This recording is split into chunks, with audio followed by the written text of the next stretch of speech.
شتت الولاءات. أخوكم من بلاد لم تعد فيها دولة، ولا أدري أتستمر متحدة أم لا. أعيش في دولة دمرت بمشاركة من جيشها الذي انقسم على نفسه بانقسام ولاءاته. قد لا يستطيع سياسي أن يقول هذا الكلام بالوضوح الذي أقوله، ولا حرج، لكني من أهل هذا البلد أقوله بوضوح. جيشنا في اليمن كان منقسم الولاءات، واليوم كل طرف معه ألوية من الجيش تدمر البلاد وتتهم الطرف الآخر بأنه مجرد ميليشيات. كل طرف يقول هذا، وكل طرف يقول أنه بريء من قتل الأبرياء، وأن الطرف الآخر يقتل مدنيين، والكل بقصد أو بغير قصد أسقط مدنيين.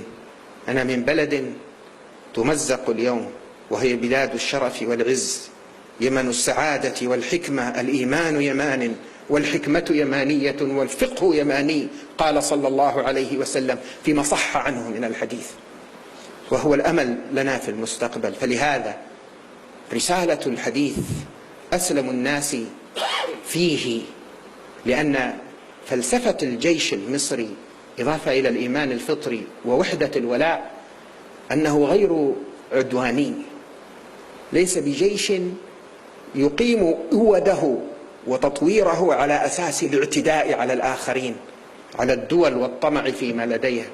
هو جيش قام على أساس بناء بلده والذود عنها. هو مسالم لا يعتدي، وهو أسد جسور يهز العالم زئيره إذا اقتضى الأمر وفكر أحد في أن يقترب من أمن بلاده أو سيادتها. والكلمة الأخيرة رسالة من القلب. علمنا أشياخنا مقولة أشعر أن الفقير إلى الله بما ابتلي به من شهرة وظهور قد انتفع بها كثيرا. قال لي أحد أشياخي: يا ولدي، إذا وجدت أنك تعمل في الخدمة، خدمة الحق ونصرة الحق، لمدة طول، ولم يقم من ينال منك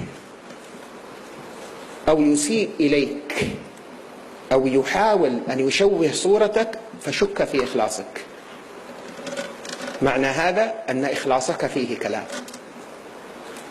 وكان أحد أشياخنا سجن في أيام الشيوعية، وبلغ الخبر لشيخه، فضحك الشيخ وقال: بشركم الله بالخير. قالوا: كيف تضحك؟ قال: هذه علامة بشرى خير، لأنه لا يساء إلى نزيه وهو يعلم من نفسه أنه نزيه، وينكر فضله إلا لإخلاصه. فلهذا خذوا هذه العبارة يا جيش مصر ويا شرطتها، خذوا هذه العبارة: علامة الإخلاص وجود نكران للجهد. علامة إخلاصك في الجهد وجود نكران تقابل فيه لجهدك. عفوا، علامة القبول للجهد.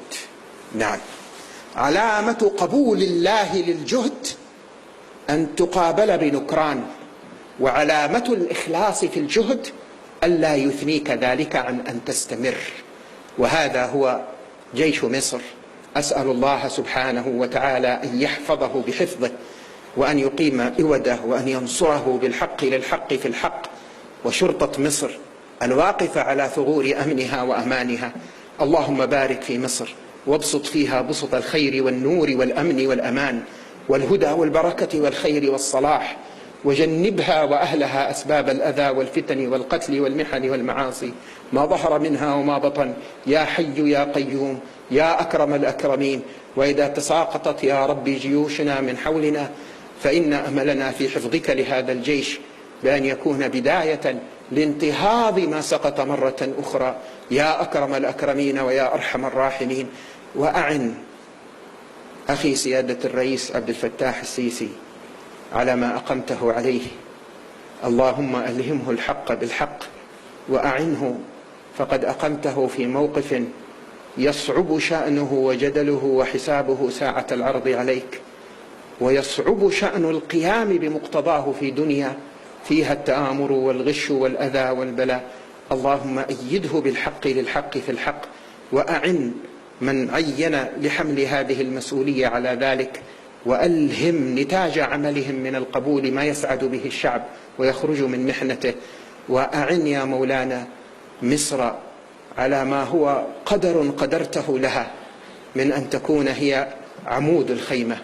اللهم أعنها على ذلك، وأيقظ العرب من غفلتهم عن حقها عليهم وفضلها يا حق يا حي يا قيوم. واجعل آخر كلامنا من الدنيا لا إله إلا الله محمد رسول الله صلى الله عليه وآله وصحبه وسلم. وآخر دعوانا أن الحمد لله رب العالمين.